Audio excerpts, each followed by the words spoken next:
ଆରେ ଏଇ ଗରିଲା କଣ ଏତେ ବଡ ହେଇଯାଇଛି?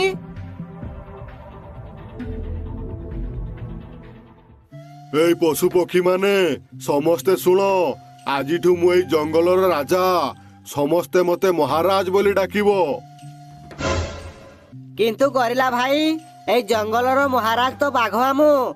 ବାଘ ମାମୁଁ ଥାଉ ଥାଉ ଆମେ ତମକୁ କେମିତି ମହାରାଜ ବୋଲି ଡାକିବୁ? ଏଇ